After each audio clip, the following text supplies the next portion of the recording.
Hey y'all, hey, what's up? So listen, I came on impromptu because I just felt like this was something that I wanted to talk about. I posted it earlier asking why you keep taking money out of your savings account and then putting money in your savings account and then transferring it back. Like, I really want to know. So I asked the question, and of course I got answers, but now I want to talk about it live. Because I feel like this is something that we really should be talking about versus just making comments, laughing about it, putting our face palming ourselves because we're embarrassed or we feel guilty because we keep going through this cycle.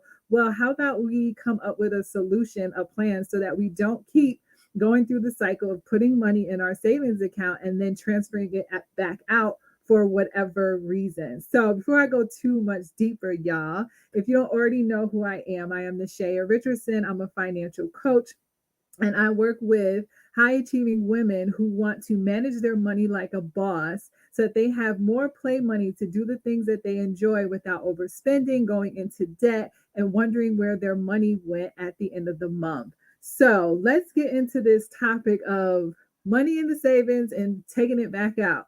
Now, some of the responses I got to this question, and if any of this applies to you, put a one in the comments. No shame, no shade, right? So some people were like, "Oh, you read my mind," type thing. Some people had no response at all, right? Others, maybe they're on unemployment and the income right now is not as high as they would like it to be, or they're living on, just the basics because of where their income is. Others, it was like, yikes, like you calling me out, and it doesn't feel really good, right? Others say there is not enough income, and they're trying to grow their business as they're also working. And someone said something like, I don't have no sugar daddy to, build the bridge between when I need that money for when things come up. So let's talk about it all because I say excuses, excuses, excuses. If you don't like it, then maybe you should stop watching. But no, let's really talk about it, right? And when I'm talking about this, I'm not coming from a place of shame or judgment because I know what it feels like to be in that space where you really don't have enough money every month to save, right? You're living paycheck to paycheck and you have just enough to cover your needs. So, listen, I'm coming from the place of I totally understand where you are, right? But I also want to empower you. If you are in a space where you know that you have the money, right? You make the good money, which is, you're my client, right? You make the good money. Now you just need to know what do you do with that money that you have, and you're in this cycle of putting money in your savings account, and then every time you turn around, there's a reason that you have to take it out. Well, I'm going to give you some suggestions, right? And I want you to really think about this for yourself because one, sometimes we don't feel safe when we have money in our savings account because of our history or the way that things have happened to us, our experiences, and we keep reliving that. I remember talking to a client and we talked about saving, and they had gotten to a really good space where, they were keeping a minimum of $1,000 in their account. For them, that was a good space. And then all of a sudden, after we had stopped working together and I checked back in with them and we were talking and I said something about savings and they're like, no, I don't do that anymore.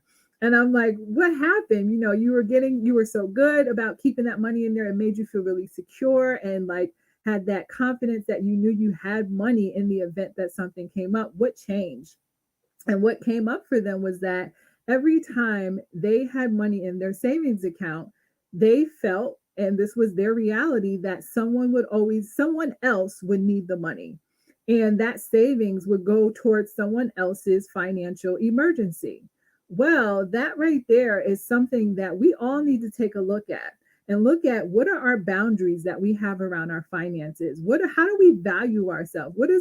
How do we feel about ourselves? And are we able to say no when we get into these type of spaces where we know, okay, I have my $1,000 in my savings account or whatever your number is, right?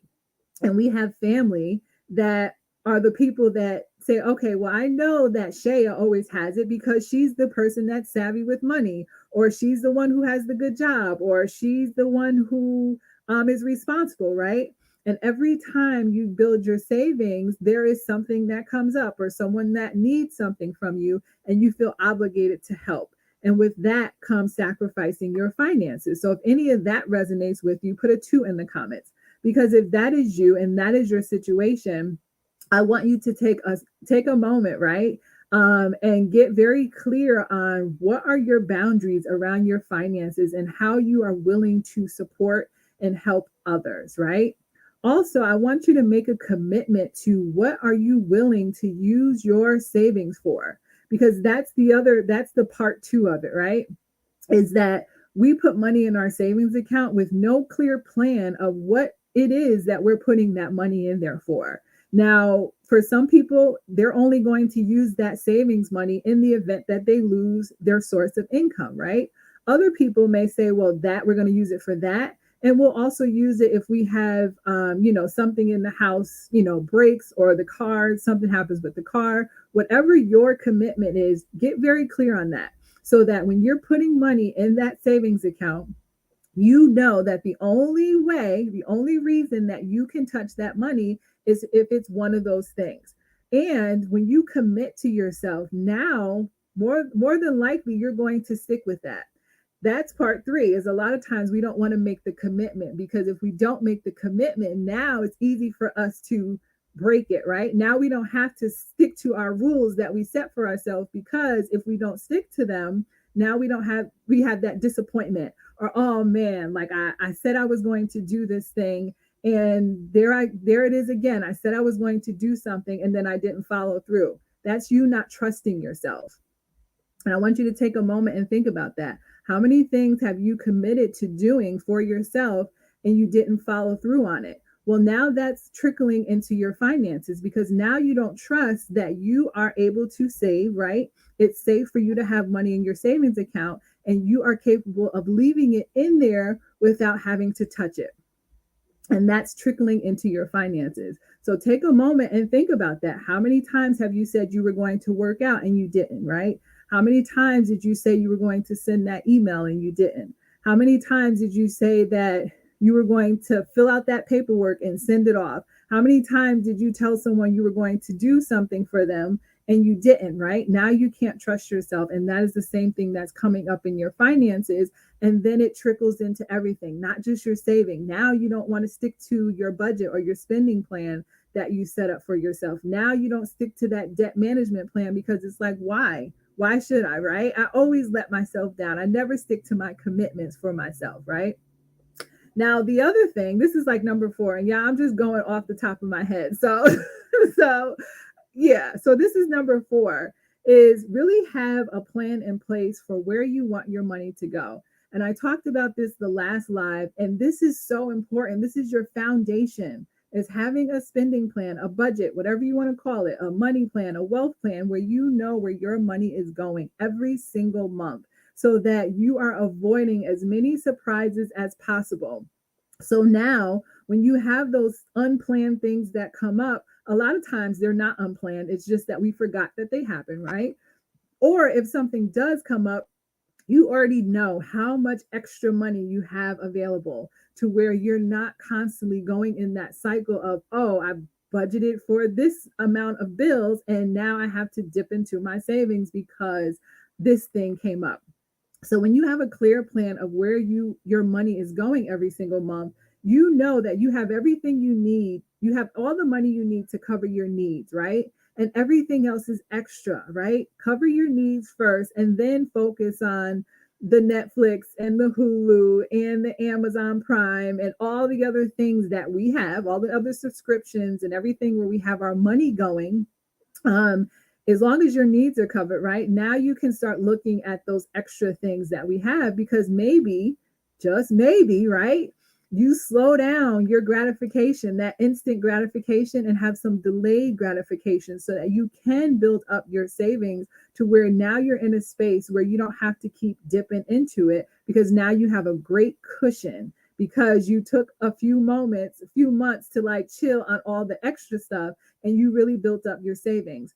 And then once you've built up your savings, now if you, let's say you say, all right, I'm in a good space, I don't need to save as much as I was saving before. Now that means you have extra income every single month that now you can start putting that towards other things. So where if you do have those months where something comes up that you truly were not planning for, now you know you have some discretionary income, some extra income after you have covered all of your bills. Now, for some of you, you're probably like, what? This is a lot. I don't know. This is overwhelming and it's too much, which is why you hire me as your financial coach, because that is what I'm here for, to bring the ease and the simplicity of all of this, because it doesn't really have to be complicated. We keep it super simple, right? KISS, right?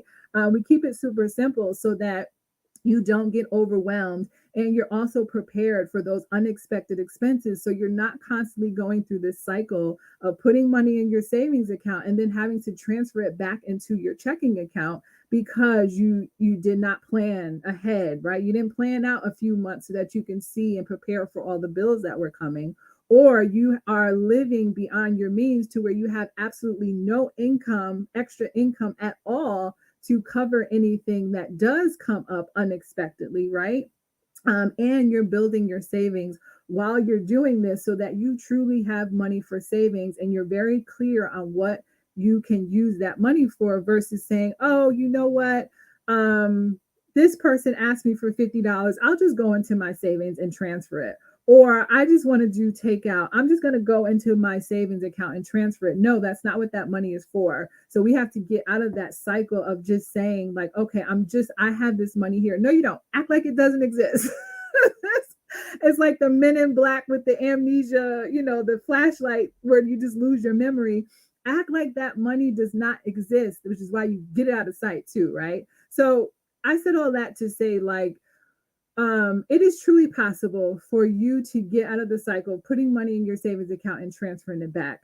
And when you really take ownership of that, and we stop blaming it on other people and other things, and start really saying, like, okay, I'm responsible here for making the decision of if I'm going to put money in my savings and if I actually take it out, and for what I put it in and take it out for, right?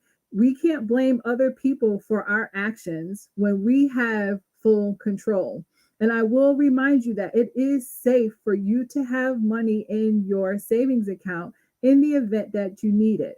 You are not someone who's always going to be the person that doesn't know how to save. You are not the people that maybe you grew up with that were always in debt, didn't have any money, filing bankruptcy all the time. You are not that person that overspends all the time and you have no control of your money. You're not the person that has to live paycheck to paycheck. You can decide today that you want to be different and do something different and get on the side of it that makes you feel really empowered and good about how you're managing your money. And one of those ways that you can do that is take some of these tips that I gave you in this live.